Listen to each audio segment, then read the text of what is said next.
Hoje eu converso com um convidado que participou da história recente do mercado financeiro com uma grande influência. Ele é formado em administração de empresas pela FGV e tem especialização pela Singularity. No mercado financeiro, ele atuou 10 anos no Merrill Lynch e nos últimos 5 anos como sócio da XP, onde teve uma contribuição importante no processo de IPO da empresa nos Estados Unidos. E algumas aquisições, onde durante esse período ocupou diversas posições, entre elas a de CMO da XP e CEO da Infomoney. E hoje está em busca de uma jornada de autoconhecimento antes dos próximos passos na vida executiva. Mas o que essa biografia não conta é que esse argentino radicado no Brasil é conhecido no mercado pelo seu lado humano e muito habilidoso na construção de relações de confiança. Karel Luketti, que demais ter você aqui no Lugar de Potência. Pô, Baza, maravilhoso. Essa introdução me deixa até encabulado aqui. Pô, eu que agradeço. É um espetáculo estar aqui com você. Seus fãs não sabem, mas eu vou falar para eles. Eu sou um grande fã seu do seu trabalho. Acho que você está fazendo aqui faz muita diferença. Então, obrigado pelo convite, um prazer enorme. Valeu, Karel. E para começar aqui, vamos começar já por esse ponto. Você é um argentino sem sotaque. Eu sou um argentino sem sotaque, que mora aqui desde os 12, escondido. Me conta um pouco da sua história até você chegar no Brasil aí definitivo. Bom, história longa, história curta aqui, mas meu pai é brasileiro, minha mãe é argentina, meus avós são europeus, vieram depois da guerra, meus avós ficaram no campo de refugiado na Itália antes de vir para cá, para o Brasil. Meus outros avós saíram depois da guerra da Itália já destruída e vieram para o Brasil começar do zero. Então, a história dos meus avós é uma história de empreendedorismo, é uma história de muito sucesso e de muito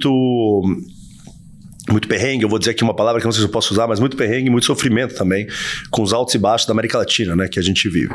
Então, meus pais foram morar na Argentina logo antes de casarem, e eu nasci lá, adoro a Argentina, acho maravilhoso o país, para visitar.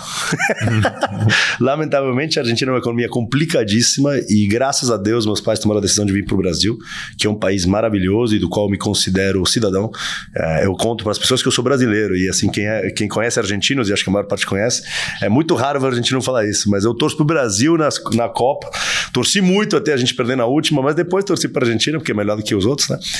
E a minha história foi uma história na qual meus pais empreenderam, tiveram muito sucesso, mas apanharam bastante na crise da Argentina, precisaram começar do zero e vieram pro Brasil de novo começar do zero.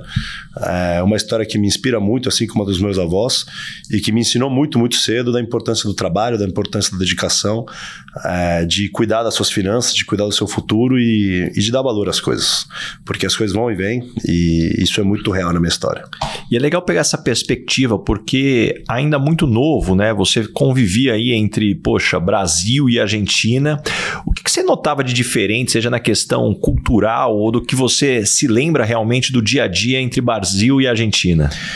Olha, assim, o que eu mais vejo de... Eu acho que o Brasil é um país maravilhoso, né? O Brasil é um país quente no sentido, além da temperatura, mas no sentido das relações. A Argentina é um pouco mais frio. É um país que é muito convidativo, recebe muito bem as pessoas. Eu gosto muito da Argentina, adoro visitar a Argentina e fazer turismo na Argentina é muito gostoso, mas a relação é diferente aqui do que era na Argentina.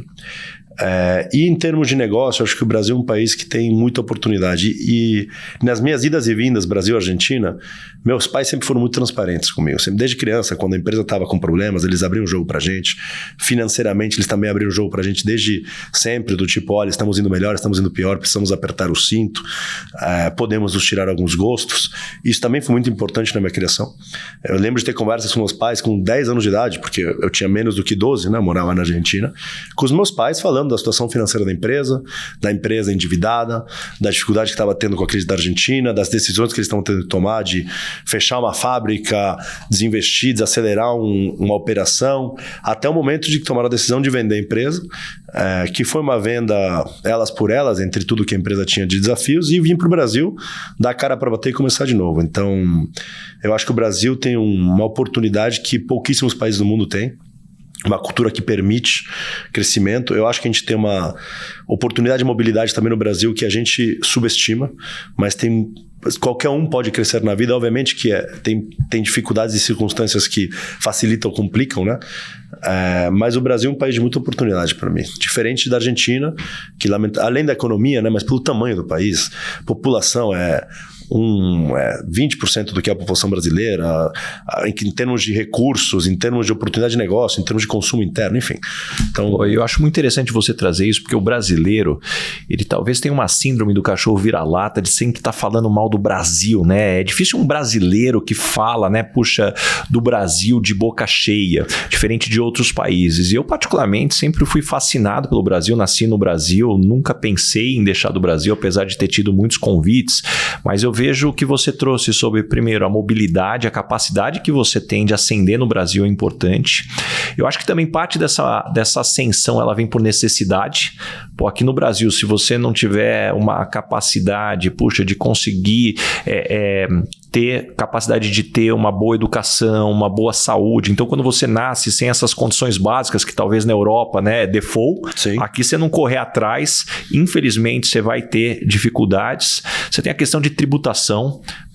27,5% de imposto de renda para quem é CLT é terrível, mas existem países de 50% de imposto, países de pegar até 80% de imposto de renda, e eu poderia listar muitas outras situações. Concordo. Então, eu acho muito legal esse ponto que você está trazendo. Concordo. E olha, eu tive a sorte de poder viajar muito na minha vida, trabalho muitas vezes e recentemente, também nesse meu período sabático.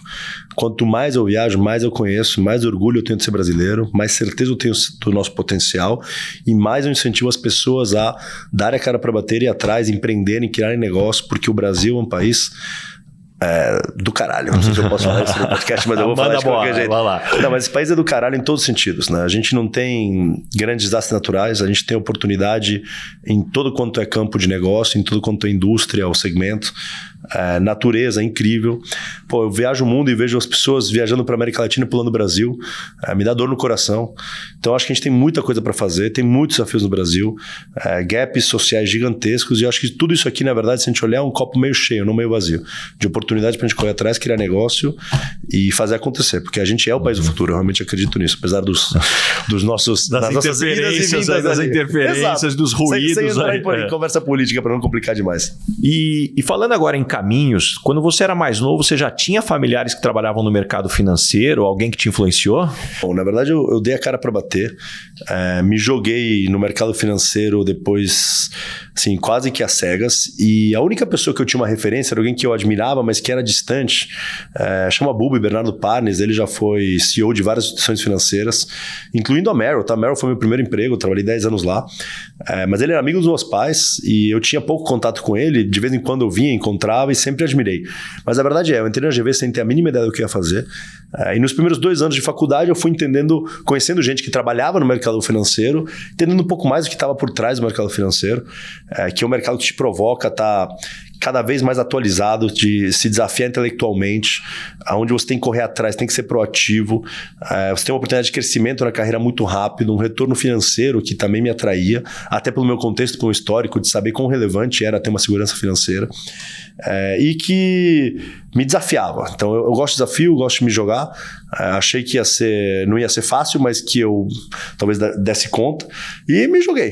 Fui fazer entrevistas do nada, consegui com muita sorte entrar numa cadeira na época em Sales, depois eu fui para Research, na Merrill, antes da Lehman Brothers, então era Merrill Lynch ainda mesmo. Vi a Merrill falir, entre aspas, né? E o que você acha que você tinha, Karel, de características que fizeram com que você fosse contratado ou andasse bem aí no início? Olha, sorte, porque eu dei um pouquinho de sorte, mas eu vou te contar uma história de como fui parar dentro da Merrill, vou fazer ela breve. Então, uma pessoa que eu admiro muito chama Andrea Chama, que foi minha primeira chefe, ela era Head de Sales, depois ela virou Vice Chairman da Merrill, hoje ela é conselheira de empresas, e até hoje tem uma relação muito próxima, onde a gente troca muito, ela me ajuda muito na carreira. E a minha primeira entrevista foi com ela em agosto ou setembro de 2007. E a minha entrevista foi um desastre. Desastre. Primeira pergunta que ela me fez foi, olha, qual que é a sua matéria favorita? Eu pensei, tô num banco, vou responder economia. E eu tava no meu primeiro semestre de macroeconomia. Semana 4. Aí ela perguntou, legal, me explica XPTO aqui de economia. Obviamente eu não sabia responder, porque eu estava na semana 2, 3 do curso, né? E foi um desastre, fiquei nervoso. Você tentou dar um somebody love ou Tentei dar um somebody love, ela me pegou no somebody love e falou assim, olha, eu acho que tá precisando estudar. Ficou 10 minutos na sala e foi embora. Aí eu falei, meu Deus, que entrevista horrorosa. E lá fui eu estudar macroeconomia. Acabei terminando o semestre com, sei lá, 9,5 de média, mas porque me deu aquele desespero. E eu dei sorte que um dia em outubro, novembro, uns 2, 3 meses depois dessa minha primeira entrevista, me liga a Andréia, de novo. Assim, cara, vem cá, você tá procurando estagiário? Eu lembro que a gente conversou, ela não lembrava de mim, tá? Ela só tinha eu no backlog lá dos estágios candidatos que ela tinha. Assim, vem cá, você veio aqui, a gente conversou rápido, você topa voltar? Eu falei, pô, lógico, né? Nunca na minha vida achei que ia me ligar de volta. Aí eu cheguei, aí a primeira coisa que eu fiz, falei, André, você lembra que você me entrevistou? Ela, sinceramente, não. Então, a gente conversou faz 2 meses lá, e como foi? Que bom. Não, eu falei, não, e ela falou assim, e como foi a entrevista? Olha, um desastre. E eu falei pra ela, assim, olha, eu vim aqui, eu contei a história, né? Ela falou assim, e agora, você aprendeu? E eu tinha aprendido, né? E eu tinha aprendido bem. Então, o que me fez entrar na Merrill foi basicamente esse correr atrás, essa proatividade. E um pouco de sorte, né? Porque, de novo, eu fui ingênuo / talvez um pouco moleque na minha primeira entrevista. E na segunda eu dei sorte que ela me achou lá. E aí, enfim, aí as coisas foram acontecendo. E dentro aí todos esses anos vividos agora dentro do mercado, o que você enxerga, o que mudou do mercado financeiro de quando você entrou para os dias de hoje, né? Quais as principais transformações? Olha, eu acho que tem, talvez eu diria em 3 ângulos aqui. Bom, primeiro, cultura. Né? Acho que o mercado, quando eu entrei, ele já estava num processo de transformação em relação a uma cultura, talvez meio anos 80, 90. Eu não vou dar nomes de instituições, mas instituições mais antigas que tinham uma cultura mais agressiva. Obviamente tem lugares e lugares, e o mercado financeiro tem um quê de agressividade em termos do seu dia a dia, mas ela hoje é uma cultura muito mais convidativa, eu diria. Acho que, por exemplo, eu participei da criação do Comitê de Diversidade da Merrill, a Andréa me botou nisso. Eu sempre defendi muito o tema mulheres, e aí é uma questão pessoal pela minha mãe. O Baza conhece a minha mãe. Minha mãe é diretora da Amazon hoje, mas ela foi diretora de empresa de tecnologia durante anos, e eu sei quanto ela trabalhou e lutou contra um sistema que em muitos casos era muito machista. A tecnologia tem muitas similaridades com o mercado financeiro, principalmente quando a gente fala 10, 15 anos atrás. Então eu via isso na pele, na dificuldade que minha mãe tinha com gestores, com diretores, com C-levels de empresas de tecnologia. Sentia essa dor que ela tinha. E como o meu time de sales no começo eram só mulheres também, eu acabei entrando na agenda de diversidade pelo lado de mulheres, depois obviamente aprofundei nos outros temas, né? E eu diria que hoje o mercado é um mercado muito mais convidativo em termos de quem trabalha, como você se sente trabalhando lá para todos os tipos de diversidade do que era há 15 anos atrás. Até no ritmo de trabalho, com o equilíbrio. Eu sempre trabalhei muito, te falei, né? Eu trabalhava 12, 14 horas, 6 dias por semana. Mas sempre com muito mais compreensão em relação a momentos de vida que eu tinha, ou que meu time tinha, versus 15 anos atrás. Então, primeiro eu te diria assim, cultura. Segundo, para quem entra no mercado, eu te falei, eu entrei às cegas. Eu não tinha a mais mínima ideia, para não falar outra palavra, do que eu estava fazendo. Eu caí às cegas numa mesa de operações, no time de vendas, depois fui para o research e eu tive que correr atrás de tudo. Obviamente me ajudaram muitas pessoas lá dentro, mas não tinha de onde aprender, entender o que estava por vir, o que eram as diferentes áreas. Você ficava perguntando para pessoas na faculdade, você trabalhando numa asset, que legal, o que é buy side versus sell side, né? no research, por exemplo, assim, coisas básicas, né? O que faz na mesa de operações um trader versus um sales trader versus um sales. Enquanto que hoje, você tem um acesso à informação. Vou te dar um exemplo. O fato de você poder acessar o Basalha no Instagram, para desenvolvimento da sua carreira, isso não tem preço. Quando você pensa em pessoas, né, lá na XP, a figura pública do Ferreira, o Head Research. O cara era MD de banco gringo, da Merrill. Que nem nos Estados Unidos tem acesso a uma pessoa como ele, de graça, no Instagram, no YouTube, no Twitter, para saber o que ele está pensando. Eu tô dando 2 exemplos aqui, mas você pega o Florian, dando, né, da Constellation, fazendo podcast. Ontem estava ouvindo o podcast do Luiz, né, do Stuberger, falando da visão dele para o Brasil, só para te dar um exemplo. É uma quantidade de conteúdo e informação que você tem para te fazer, entender mais sobre o mercado em si, 2, entender mais sobre carreira dentro do mercado financeiro, e 3, fazer escolhas com mais embasamento. Então isso não existia. E sem me alongar muito na pergunta, mas eu acho que tem um último ponto que é o tamanho do mercado. Quando eu entrei, o mercado estava em franco crescimento, porém, assim, o mercado ainda era muito pequeno. Muito pequeno. Muito concentrado. Muito concentrado. Eram poucos bancos. Você tinha os bancos brasileiros num estágio ou muito varejo, mas no lado mais institucional, mais de investimento. Tinha 200 pessoas em cada um dos bancos e tinha 5, 10 bancos. É muito pequeno esse mercado, né? Hoje explodiu. Varejo explodiu. Agentes autônomos Brasil afora, distribuição de investimentos, quantidade de assets que a gente tem. Então a oportunidade é muito maior, tem muito mais lugares para você trabalhar. E na sua carreira você liderou muitas iniciativas digitais, né? De aquisições de empresas, a projetos, até relacionamento e construção de influencers. Como que você enxerga a relação e as oportunidades entre o digital e o mundo corporativo, talvez mais tradicional, dado a referência do que era do passado? Olha, eu acho que eles se complementam muito, se potencializam e tem muitas empresas ainda que estão muito atrás dessa curva, né? Assim, quando a gente pensa na maturidade digital das empresas brasileiras, na média, eu acho que ainda deixa muito a desejar. Mas na verdade é que assim, é um movimento muito rápido, né? Desde maturidade digital de como que você toca o seu negócio, então vou te dar um exemplo. Maturidade digital de dados. Essa é uma agenda difícil. A gente passou por isso ali no meu último projeto, de montar do zero toda a plataforma de dados de uma empresa.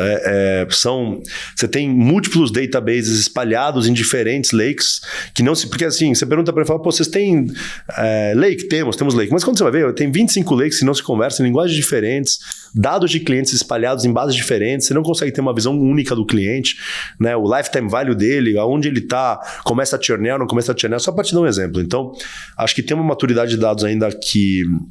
De dados não, de digital ainda, que deixa muito a desejar, porém eu sinto cada vez mais empresas entrando nessa avenida.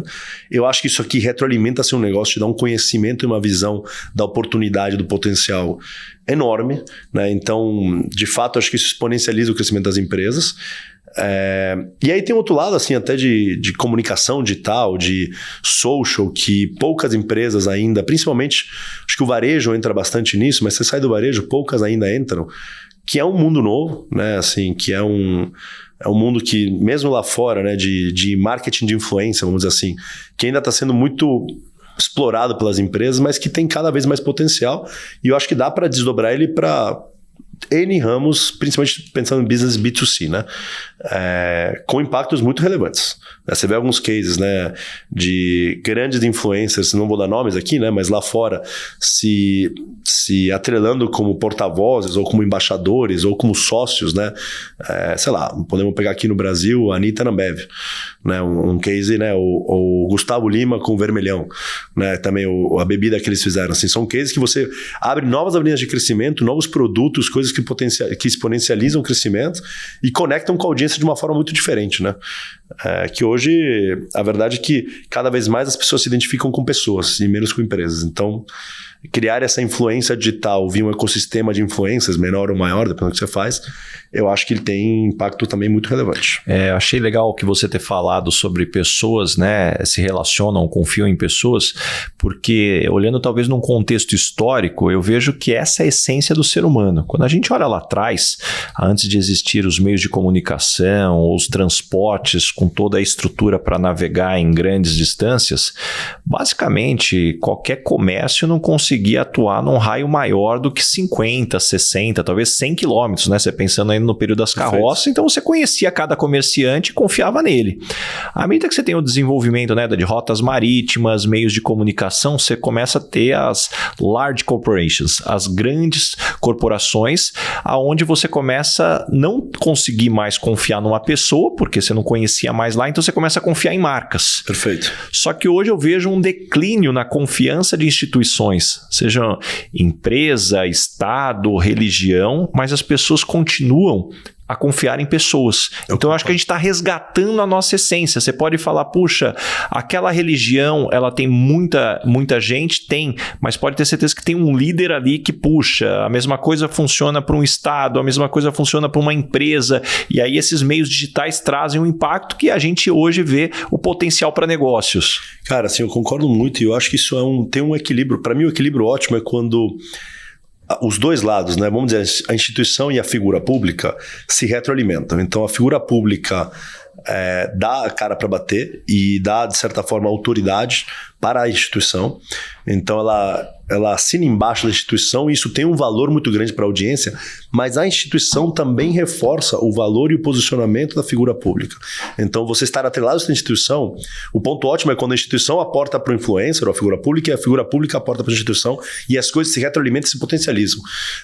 Não só pela imagem que os dois têm, pela confiança que eles construíram com o seu mercado, mas também pela abrangência e as audiências diversas que se conectam nessa equação. E agora puxando para o lado do business, né, olhando para M&A, você avaliou muitas empresas que nasceram no mundo digital, você fez aquisição de algumas. O que as empresas de sucesso nesse mundo têm em comum, né?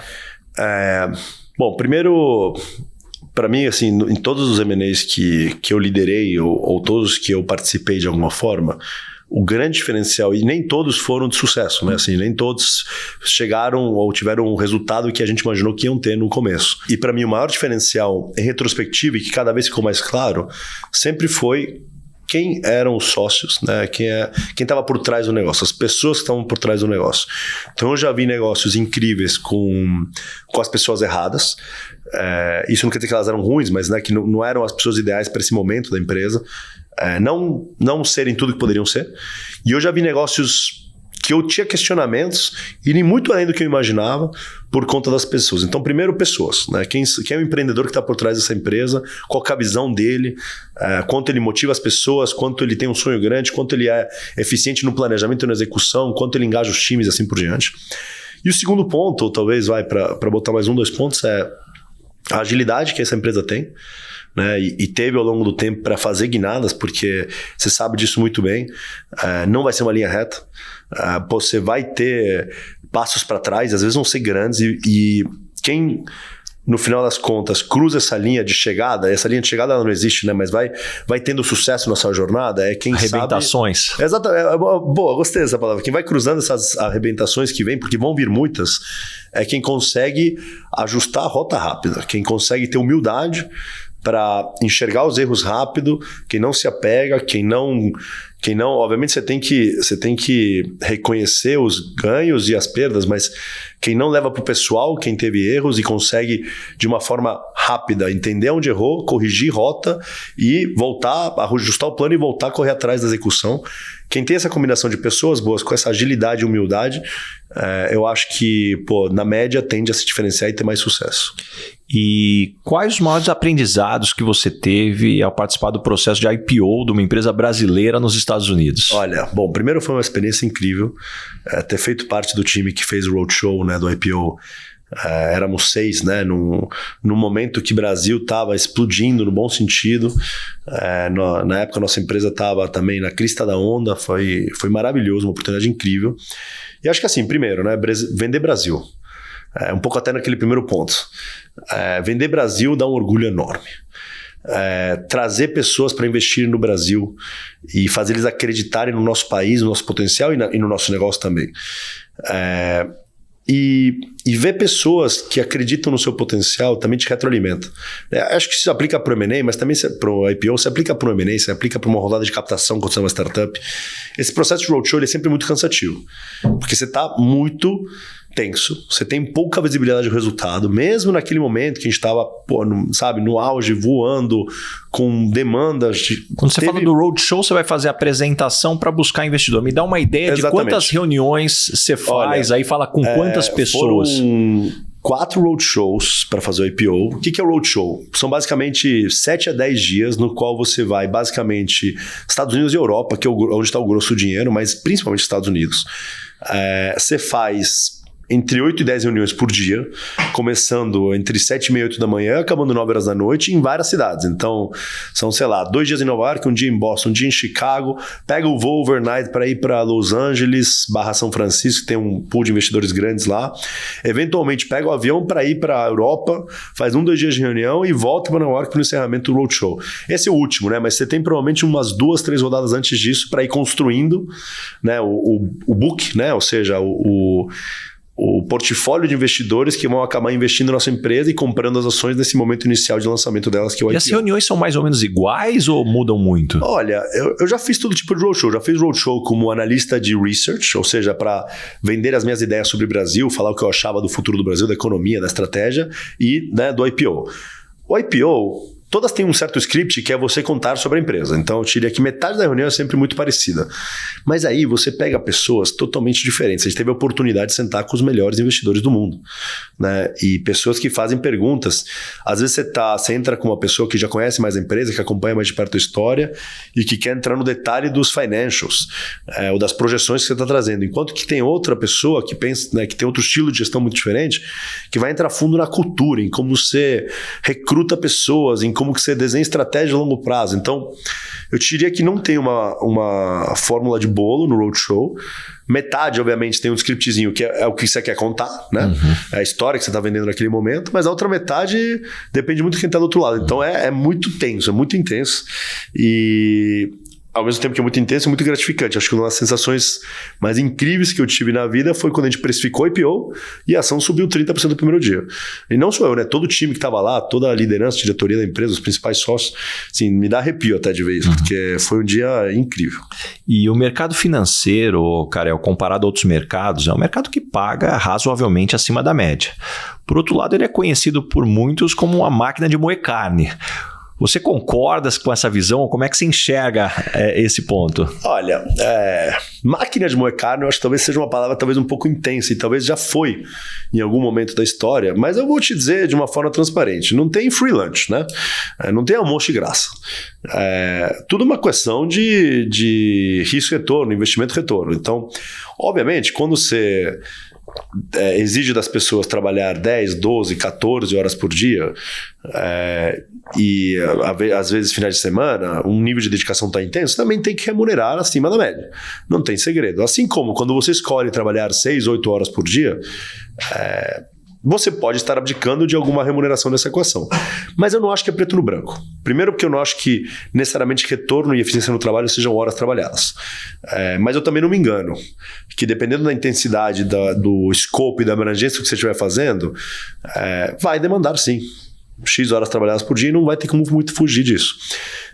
Mas eu acho que assim... Tem diversos tipos de empresas no mercado financeiro, tem diversas culturas. Tem culturas mais e menos moedoras de carne, tem culturas mais ligadas ao dinheiro, culturas mais ligadas a um equilíbrio entre o dinheiro, o trabalho e a sua vida pessoal. Isso também está na equação de retorno e nessas diferentes empresas. E aí o que você tem que fazer, assim, o que eu falo sempre? Cara, vai atrás, entende o que é a cultura que está por trás da empresa que você está querendo trabalhar, conhece pessoas que trabalham lá e saiba a real antes de entrar numa empresa. Pô, quão moedora de carne ela é ou não e quanto você está disposto a fazer isso por um período ou não, em troca do retorno que vai vir. Cara, você pessoal, assim. Cara, você está com quantos anos? 34, quase 5 ali, para mais um mesinho, 35. Pô, super novo. Agora, eu quero explorar, né, esse teu período sabático. Como é que você chegou à conclusão que seria importante essa pausa?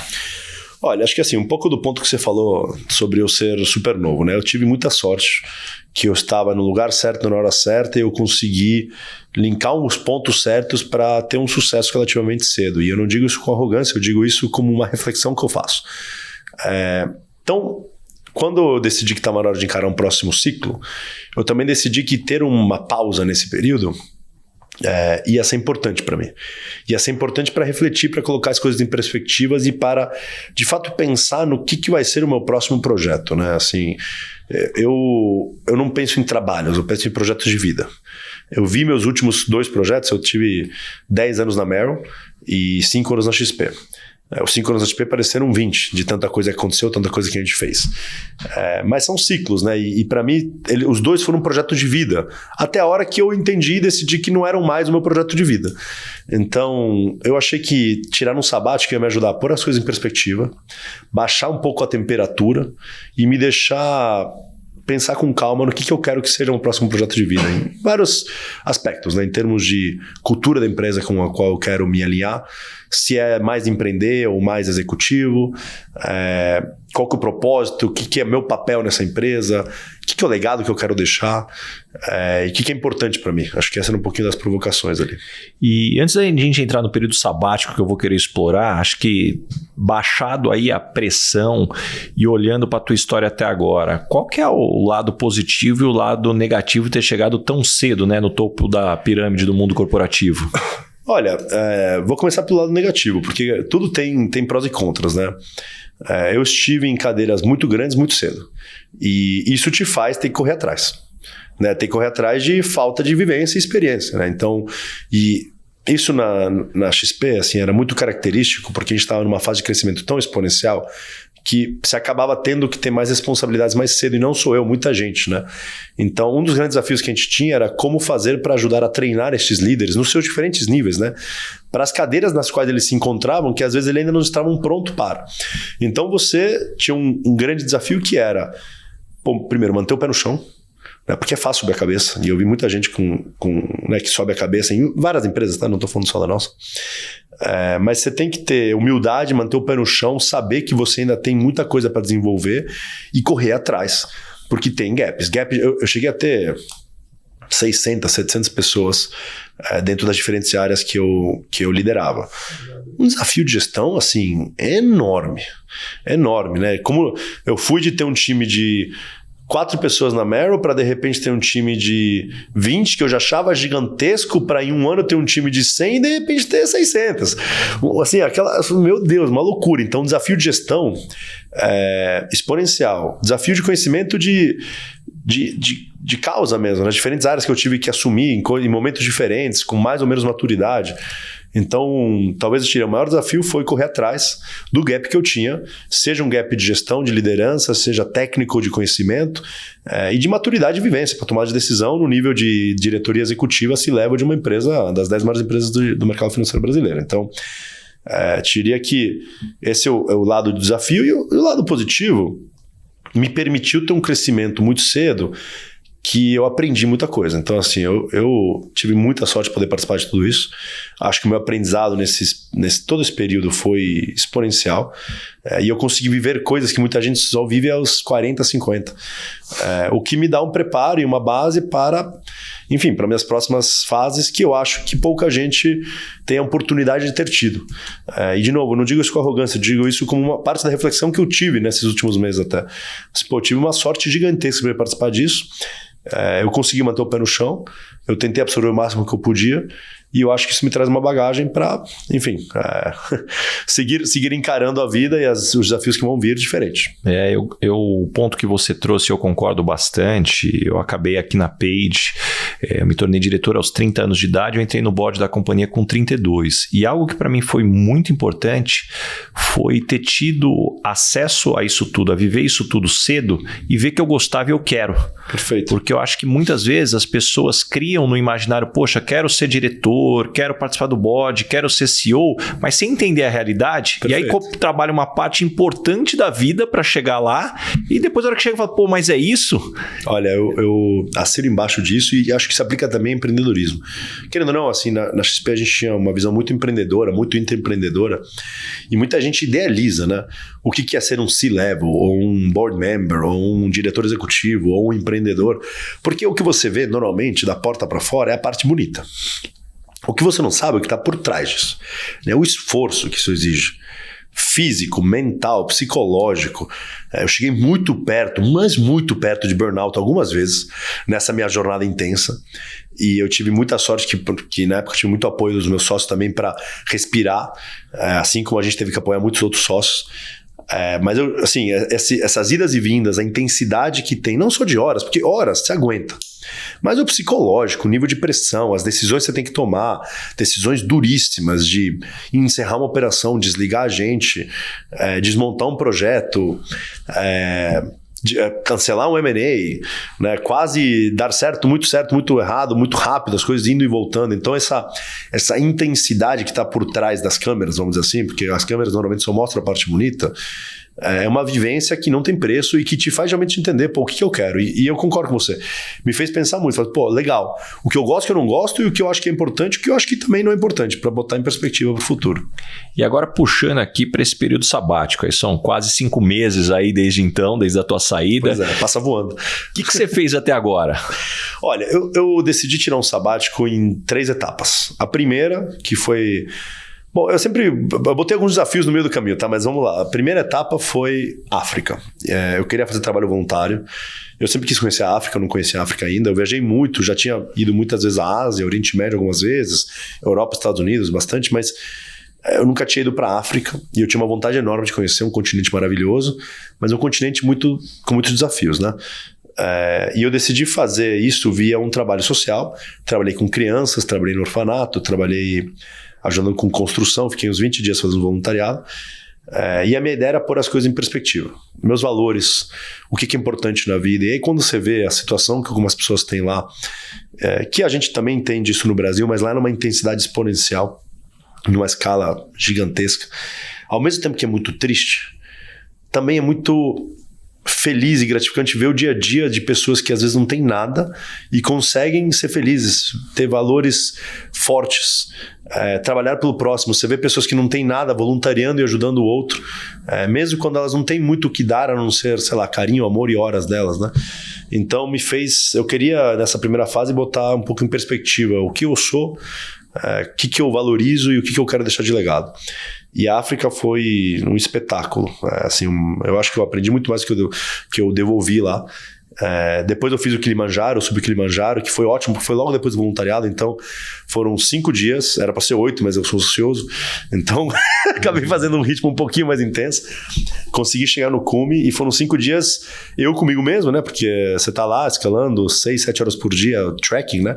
Te faz refletir muito. E aí eu entrei para uma segunda fase do voluntariado, que era um pouco mais desse eu comigo mesmo. Eu fui para a Ásia, ficar um mês, fiquei nas Filipinas, e aí era surf, kitesurf, mergulho, esporte, natureza, ficando nos hostels, fazendo uma viagem, sabe, meio do nada, com natureza, conhecendo as pessoas dos mundos mais variados, que também me fez pensar muito um pouquinho, de novo, processar muito o que eu tinha vivido até agora, o que eu quero viver adiante e um pouco o que eu valorizo. E aí eu estou entrando agora na minha terceira etapa do voluntariado, do sabático, que é uma etapa na qual eu quero aprofundar mais em conhecimento. Eu vou fazer um equilíbrio de coisas, então agora eu estou indo daqui a 10 dias para uma conferência de tecnologia na Califórnia, que é do Morgan Stanley, uma das maiores conferências que tem do mundo, onde você vai ter Elon Musk, por exemplo, palestrando, e C-levels do Uber, Microsoft, enfim, todas as maiores empresas de tech do mundo, nos diferentes segmentos. São 5 dias de palestras, mais de 50 palestras, então vai ser uma oportunidade de olhar de perto as principais discussões das principais empresas de tech do mundo. Aí eu vou fazer Singularity de novo. Tava te contando isso um pouco antes, né? Assim, Singularity te dá uma abrangência. Ele não entra muito a fundo, mas ele te faz entender as principais mudanças nos principais setores, né, da economia, e o que está transformando elas. Então eu acho que vai ser bom até para me provocar. E eu termino com uma viagem para o TED, que é o congresso anual do TED em Vancouver, no Canadá, que ele fala sobre os principais temas em debate em pauta no mundo neste ano. Então ele é mais quente. Então Singularity é mais frio, porém, né, sobre grandes tendências de mudança. Morgan Stanley vai ser mais sobre os temas do mercado e as principais empresas de tech. E o TED, apesar de falar sobre negócio, ele fala também sobre o social, geopolítica, guerra aqui, guerra lá, mudanças que a gente está vendo hoje sobre diferentes tipos de governo, enfim. Eu acho que vai ser um bom banho de loja até para me ajudar a pensar no que eu quero fazer depois. E no meio disso, eu vou surfar na Nicarágua, vou fazer uma viagem de kite e yoga por aqui no Brasil, e eu vou fazer um último voluntariado na Amazônia também, que eu tô querendo fazer. Ó, gente, só para vocês não ficarem tristes, eu também tô com inveja aqui desse período, tá? Não é só quem tá nos escutando, não, ó. Pô, mas o pessoal aqui da produção também já tá falando aqui, ó, 2, 3 aqui também, porra, curte muito. Mas o ponto que eu quero aqui, brincadeiras à parte, cara, não é a primeira vez que você vai pro TED. Não. E eu acho que é um negócio que quem vê de longe, cara, não imagina, cara, da dificuldade dificuldade de conseguir o ingresso, porque todo mundo quer ir para esse lugar, até a abrangência dos temas. Conta um pouquinho dessa experiência e a gente já volta aí pro sabático. Olha, o TED para mim foi uma grande surpresa positiva. Eu fui pela primeira vez ano passado e eu tô indo pela segunda agora. O que é o TED? Tá? O TED é uma conferência anual, acho que todo mundo deve ter ouvido falar ou conhece o TED Talks, né? Que tem os diferentes palestras curtas ali. Exato. Mas esses TED Talks, eles nasceram como uma conferência nos anos 90, que as primeiras foram na Califórnia, depois já migrou para Canadá, na qual o conceito do TED é debater os principais assuntos que estão em pauta no mundo e que estão impactando o mundo naquele momento. E é reunir os principais líderes, vamos dizer assim, entre aspas, do mundo. Pensadores, acho que é isso, do mundo, para debater estes temas. Então, eu até agora não sei como eles me aceitaram nisso daqui, mas beleza, me aceitaram minha inscrição e eu fui e estou indo de novo. Mas para vocês terem uma ideia, ano passado você tinha o Elon Musk palestrando no dia que ele comprou o Twitter, com Bill Gates na sequência dele, aí você tinha o Satya assistindo. Então assim, um nível de pessoas palestrando e assistindo que eu não estava acreditando que eles tinham aceitado a minha inscrição até aquele momento. Tá? É uma conferência de mais ou menos 1.000 pessoas, não é tão pequeno. Por exemplo, Singularity, é uma classe de 70, 100 pessoas, é mais uma aulinha. Aqui, e o nível das pessoas que palestram é muito bom, mas não é, né, o Elon Musk. A outra, você traz pessoas que são talvez as maiores referências do mundo nos seus temas. Eu falei do Elon Musk, do Bill Gates, mas ele fala de neurociência, de impacto social, ele fala de meio ambiente, ele fala de geopolítica, e dentro de cada um desses campos você traz as principais figuras. Esse ano vai ter muito sobre AI, por motivos óbvios. Ano passado a gente falou muito sobre o mundo de social e não é marketing de influência, né, mas é negócios e ligados a social influence. Então são temas quentes que estão em pauta no mundo, desde o mundo dos negócios até o lado de política, economia, geopolítica, social, meio ambiente. E ter a oportunidade de estar lá realmente é único. Então, sempre, se eu puder continuar indo, irei todos os anos.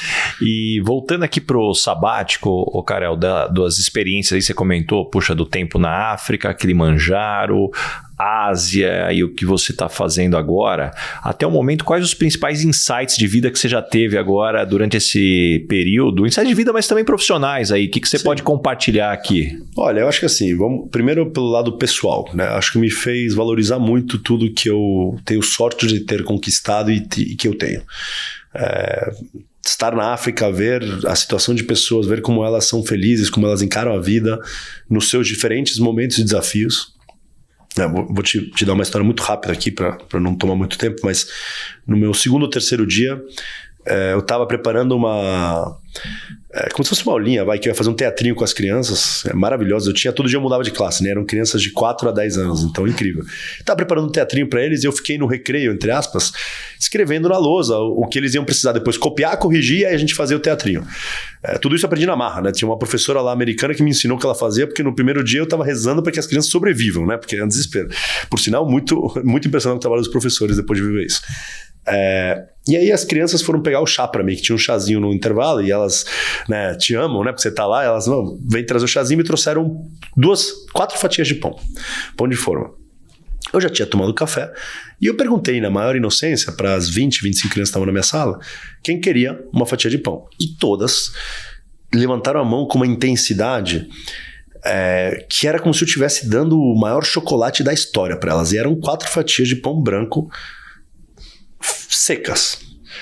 Aí eu olhei e falei, bom, ok, o que eu faço? Vou dividir os pães em, sei lá, 4 ou 6 pedaços cada um, e dei um pedacinho, 1/4 ou 1/6 de pedaço de pão para cada uma das crianças, e elas estavam alucinadas. Eu saí de lá, eu fiquei impactado por isso, dei a aula e saí de lá e conversei com um dos professores que eu fiquei bem próximo e perguntei para assim, olha, vem cá, não me entende errado, mas aconteceu isso e aquilo, cara, me explica, né, porque era um pedacinho de pão tão pequeno, né? Eu falei assim, olha, pão, na maior parte das famílias aqui é um luxo que a gente tem talvez uma vez por ano ou 2.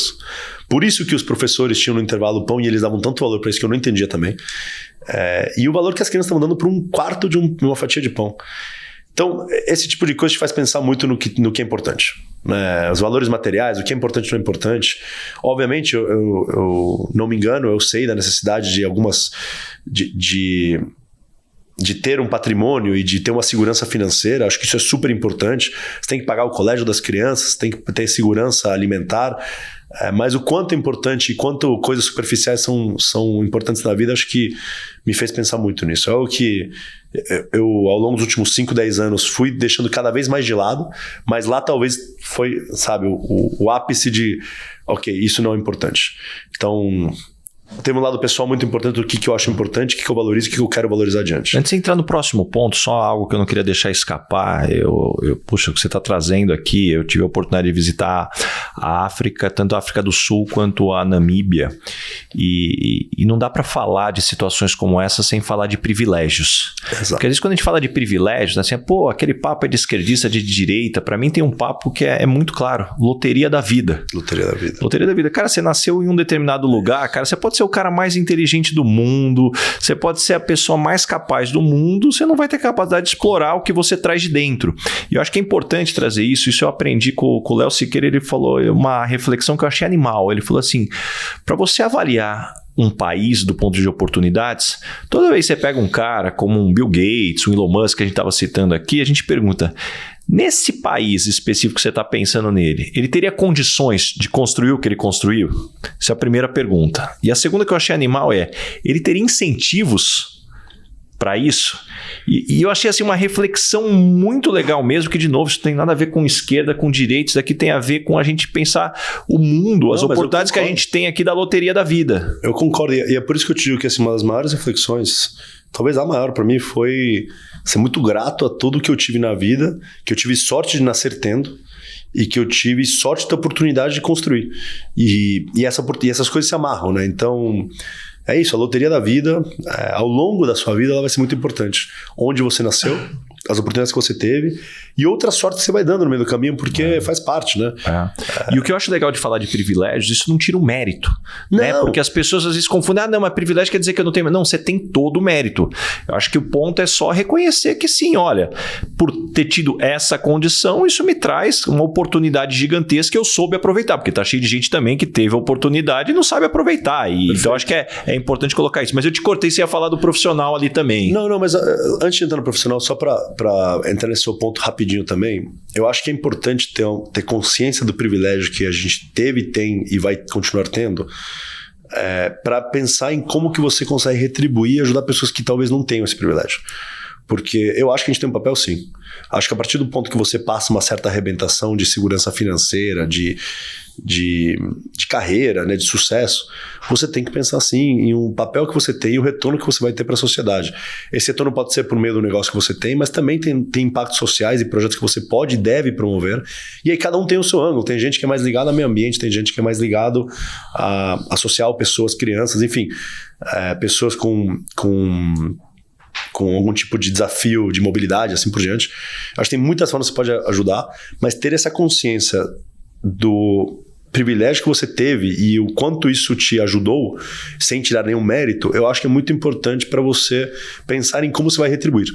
E eu acho que todo mundo deveria pensar em algum momento em como ele vai retribuir o legado que ele vai deixar, além do dinheiro que ele construiu, o patrimônio que ele tem, ou a segurança que a família tem, que isso é muito importante, mas tem coisas que eu acho que podem transcender isso. E do lado profissional, virando a página aqui, olha, assim, para mim, me fez pensar muito no que eu quero em termos de valores, cultura e desafio na minha próxima jornada. Eu não vou dar nenhum detalhe aqui, porque não vamos dar spoilers, mas eu deixo muito claro que o meu próximo projeto de vida ele tem que ter um propósito e um impacto claro, tem que ser algo que se sustente ao longo do tempo e tem que ser algo que retribua para dentro e para fora, porque eu acho que isso é importante. Quando a gente diz retribuir, eu não digo só socialmente, eu não digo só por meio do... Assim, acho que tem 3 formas de retribuir. Por meio do negócio, né, que o negócio tem impacto, né, e ajude de alguma forma. O segundo, por meio do lado que a própria instituição tem com o seu ecossistema e o lado social, tem empresas mais e menos envolvidas. E eu acho que isso é uma parte muito importante. Eu acho que as empresas deveriam se envolver mais na média. E terceiro, para com os seus colaboradores. Como que você retribui, que não é só um retorno financeiro, mas para ajudá-los a terem um futuro melhor, seja em desenvolvimento, em capacitação, mas em equilíbrio de vida, entender os momentos das diferentes pessoas, em ser justo, em ser transparente. Então, me fez pensar muito no que eu quero do meu próximo projeto de vida. Agora, qual que ele é, deixaremos para um outro podcast. Já pro próximo. E, cara, qual que é o lado difícil do período sabático? A gente tá falando aqui do lado positivo, cara. Como tudo na vida tem os dois lados. Eu tenho um lado de ansiedade, né? Assim, de você... Assim, às vezes eu me questiono se eu...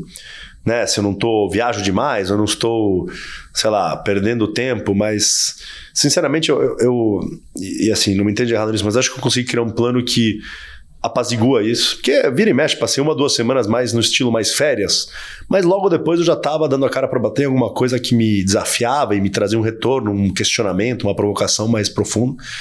Então acho que tem um lado que para mim foi um pouco segurar a ansiedade. E está sendo ainda, isso faz parte, né? Qual que é o meu próximo projeto, tomar decisões, etc. Então, é tentar não deixar essa ansiedade surgir e para dar tempo, de fato, de viver o sabático e extrair o máximo dele possível. Mas olha, eu vou te dizer que assim, tem poucos lados negativos tirando esse. Mas tem um ponto aqui que eu quero explorar contigo, cara, sobre perder o crachá. Isso você tira um pouquinho o chão.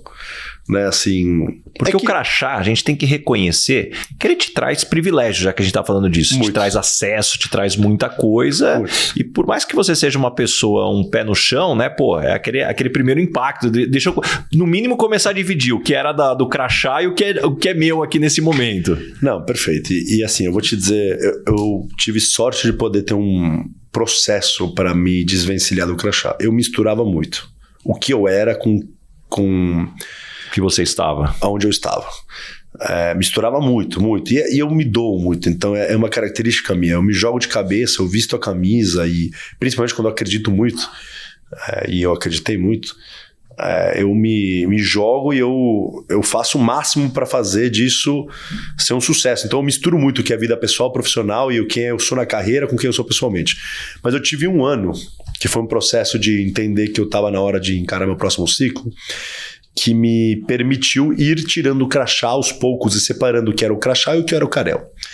Dito isso, perder o crachá, você perde alguns privilégios, né, já que a gente está falando disso, mas acho que assim, esse processo de 1 ano me fez pensar muito em quem eu era, o que eu queria ser, qual que era o meu próximo projeto de vida, qual que era a hora para fazer esse movimento e encerrar o ciclo.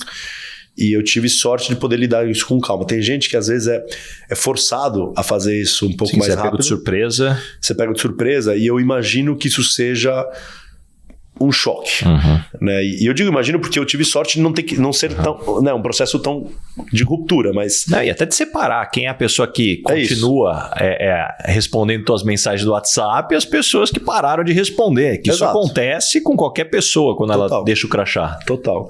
Mas olha, eu me surpreendi positivamente com isso. Acho que as pessoas... sim, minhas relações... Eu gosto de criar relações reais. Eu não consigo ser falso.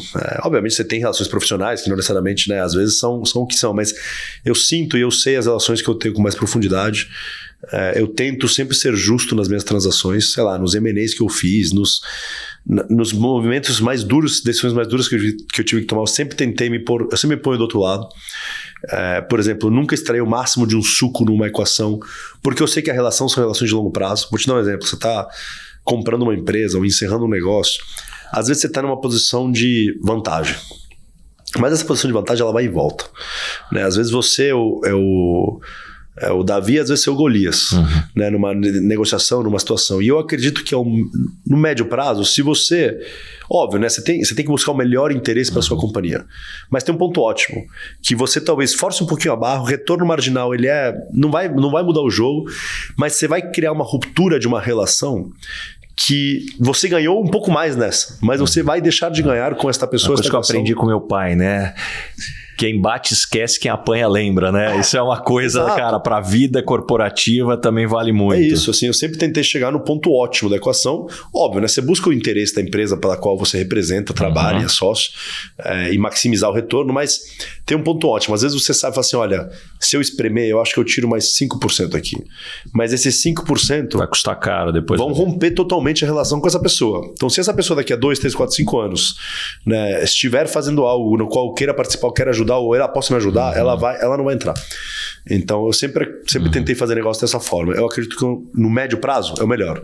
Nem sempre foi fácil de convencer outras pessoas de que isso era o melhor. Porque, né, às vezes tem esse conflito de curto prazo versus longo prazo. Mas eu acredito em relações dessa forma e, portanto, me surpreendi positivamente com a receptividade das pessoas no meu day after, das minhas cadeiras.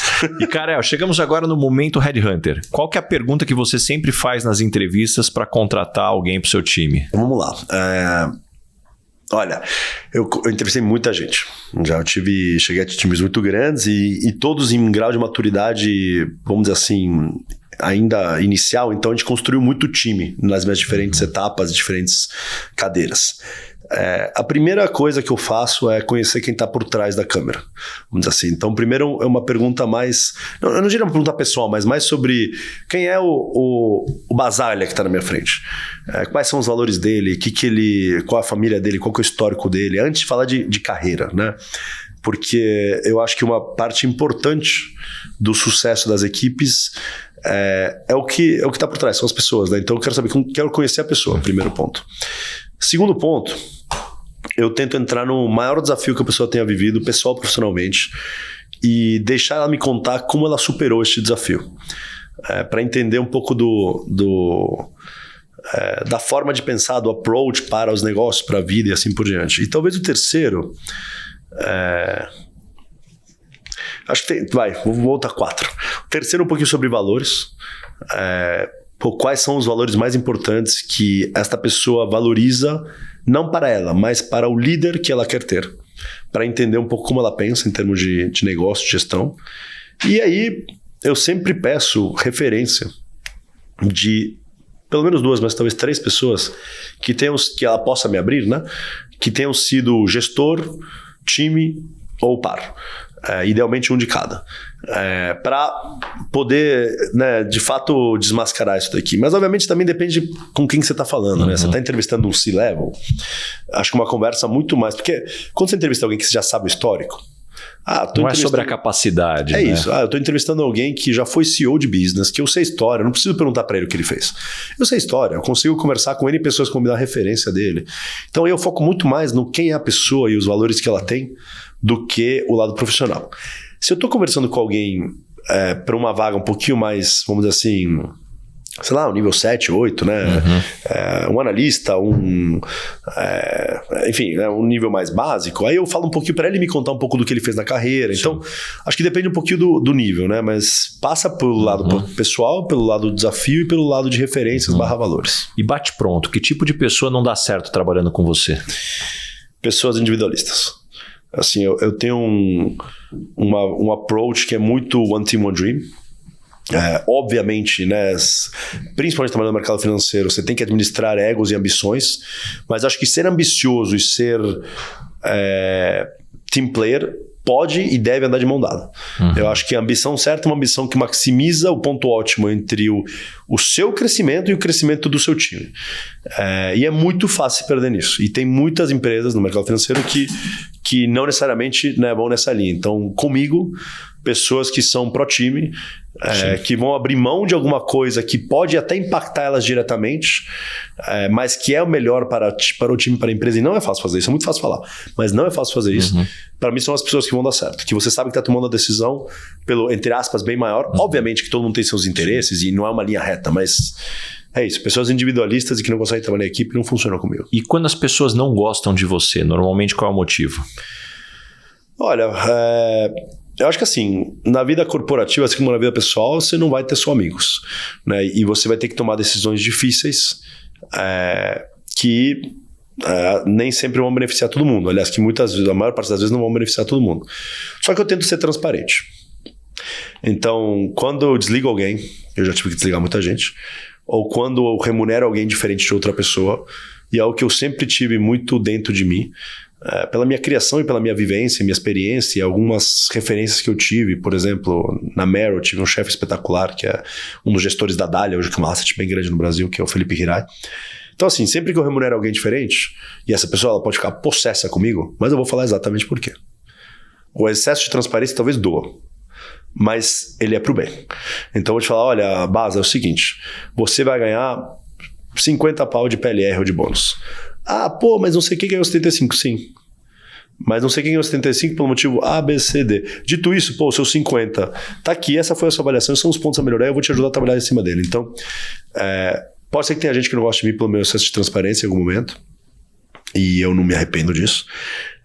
Não acho que todo mundo vai ficar feliz com você, mas eu sempre tento ser justo e transparente no meu processo de tomar de decisão. Então a minha consciência sempre sai limpa nisso. Isso não quer dizer que eu não tenha errado, tá? Sim. Porque todo mundo que foi gestor sabe que você vai cometer erros.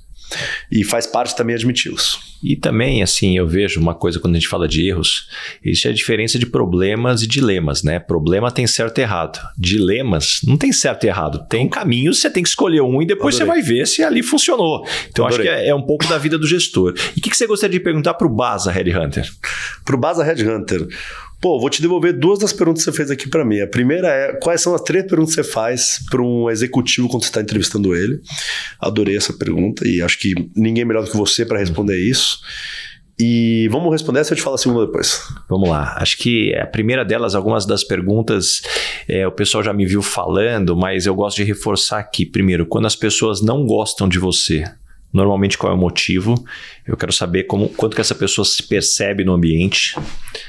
Depois a segunda, que fatores da sua vida fazem você ser quem você é hoje? Porque eu quero entender o que te forjou, o que fez você ser quem você é hoje. E o terceiro, o que você tem mais orgulho do que está escrito no seu currículo? Porque isso me diz muito sobre valores. Mas a lista é grande, precisa sair... Acho que vai sair um livro aí, quem sabe, de perguntas. Olha, gostei. Eu incentivo isso aí, assina embaixo, hein? Adorei a resposta e vou te fazer mais 2 perguntas, então. A primeira, seu livro favorito? Vamos lá. Historicamente, porque eu vou colocar o histórico do presente, né?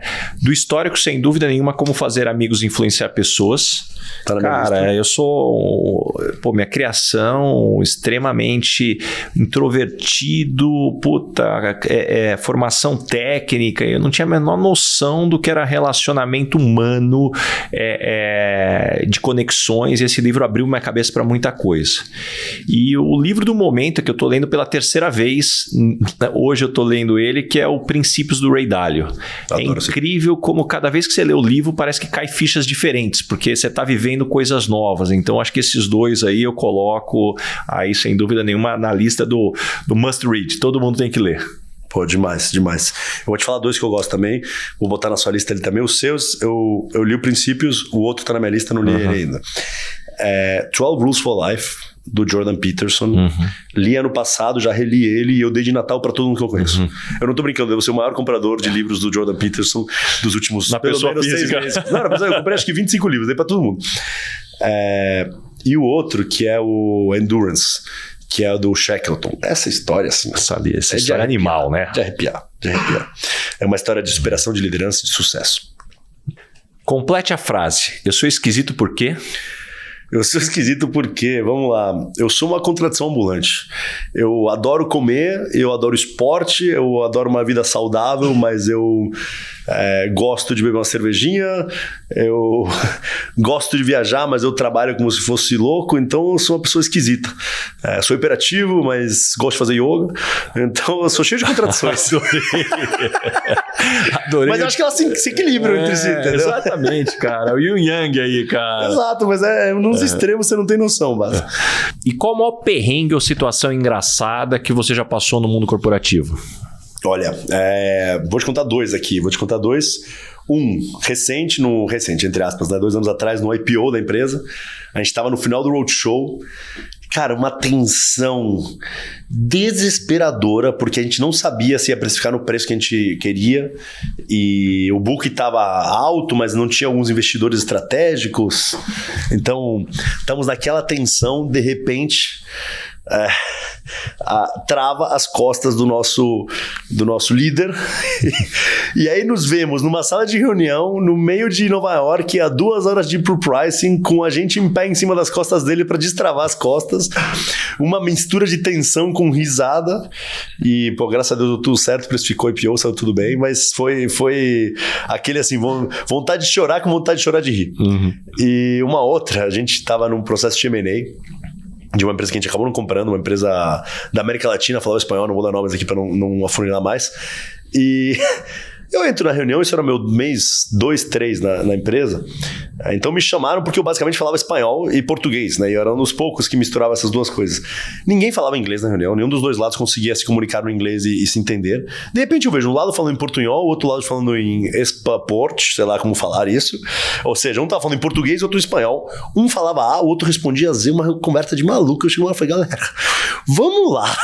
Ninguém tá falando nada, né, com crack. Vocês não o cara tá falando A, você tá respondendo Z, ninguém tá entendendo nada. Foi uma salada de uma reunião, eu tive que ficar traduzindo durante 2 horas, mas deu certo, todo mundo saiu em paz.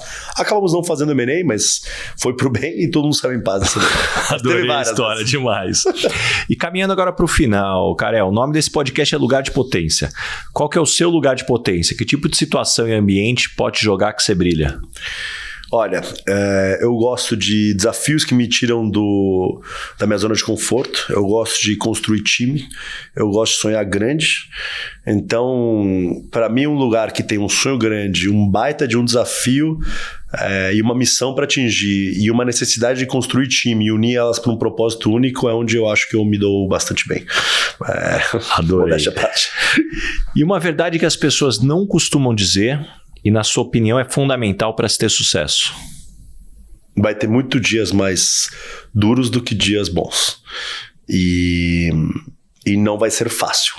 Então, você tem que ser muito humilde para saber que os dias bons vão durar poucos e que os dias... E também consciente para saber que os dias ruins não duram para sempre. E você tem que ser muito, muito, muito bom em montar time. E manter eles engajados, porque nesses reveses que vão vir, você tem que saber que você tem as melhores pessoas no seu time, que você confia nelas, que elas estão compradas e mantê-las motivadas com transparência para que elas estejam engajadas no longo prazo. E me indica 3 pessoas bacanas para eu convidar para esse podcast e ter uma conversa como essa. Opa, 3 pessoas bacanas, vamos lá, deixa eu pensar, vou pensar coisas bem diferentes aqui, tá? A primeira é uma pessoa que foi muito próxima a mim e que me ajudou a moldar muito a minha carreira, eu já mencionei ela, Andréa Chama. Eu acho que ela tem uma vivência, uma trajetória incrível, ela está hoje mergulhada em conselhos de empresa, numa agenda de VC/growth e numa agenda de diversidade, que eu acho que ela combina muito do que as empresas precisam se provocar. E ela já viveu muita coisa, então eu acho que é uma pessoa bem legal para convidar para cá. Depois peço contato. Segunda pessoa, vamos trazer um pouquinho mais para o mundo corporativo. Cara, tem uma turma que eu adoro, que é a turma da Brex. Para quem não conhece, é uma empresa de meios de pagamentos feita por brasileiros nos Estados Unidos, que está explodindo. Não falo com eles faz uns 6 meses, desde que eu estou viajando. Mas tem o Pedro, que é um dos founders, eles são demais e acho que eles representam um pouco da nova geração de empreendedores brasileiros e mostra quanto sucesso a gente pode ter, não só aqui, mas mundo afora. Então, acho que é uma boa provocação. E terceiro, talvez um atleta, deixa eu te falar alguém que eu adoro... Rubinho. Rubinho, pelos seus altos e baixos, pela sua vivência, pela sua trajetória, acho que ele esteve no topo do mundo e já apanhou muito, e eu acho que ele é um grande brasileiro que representa muito do sucesso que a gente pode ter também em outro ângulo. Então, gente boníssima. Gente boníssima. Vai ser bom esse papo. Você pode até trazer uma cervejinha aqui, que vai ficar melhor. E tem uma pergunta aqui que eu faço para todo mundo, cara, eu tenho que fazer para você aqui. O que é felicidade para você? Olha, essa é uma pergunta que esses últimos meses me tem feito refletir muito sobre o que é ser feliz. E acho que está cada vez mais claro para mim que ser feliz é sobre ter um propósito, deixar um legado. E esse legado e esse propósito ele passa por várias frentes. Mas passa pelo lado profissional, sim, porém não pelo lado material. Eu acho que o lado material ele dura pouco, né? Quem se apega muito a isso vai ficar potencialmente muito sozinho na vida. Acho que tem um lado de família, né, do que você quer construir, o legado que você deixa para com a sua família. E acho que tem um lado social, que eu trabalhei pouco na minha vida e que eu tenho vontade de cada vez mais investir nisso. Então é sobre isso, sobre ter um propósito, deixar um legado nessas 3 frentes que eu possa sempre olhar para trás e me orgulhar. O que não quer dizer que não vai ter erros, o que não quer dizer que vai ser uma linha reta, mas que vou fazer meu máximo para construir isso. É isso. Tem uma pergunta que não está no script aqui, mas eu preciso fazer também. Vamos lá. Esse bigode volta para o mundo corporativo? ativo ou é só do período sabático? Eu não sei. Eu decidi deixar o bigode, mas a história do bigode é engraçada. Porque minha máquina de barbear quebrou no segundo dia na África. E por incrível que pareça, eu tava numa cidade onde eu não conseguia achar uma máquina de barbear. Eu achei uma, mas custava $200. Eu me recusei a pagar $200 numa máquina de barbear.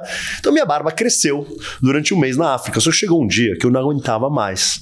A barba, tava falando, meu Deus, que horroroso. Peguei uma gilete, comecei a cortar, fazer a barba. E aí eu deixei o bigode sem querer. Eu olhei e falei, olha, quer saber? Bom, tô num sabático, o bigode fica. E estamos nessa até agora, então eu não sei te responder. Sei que eu gostei, que por enquanto ele fica. Muito bom. E Karel, pra gente fechar aqui, tem um presente aqui pela tua participação aqui.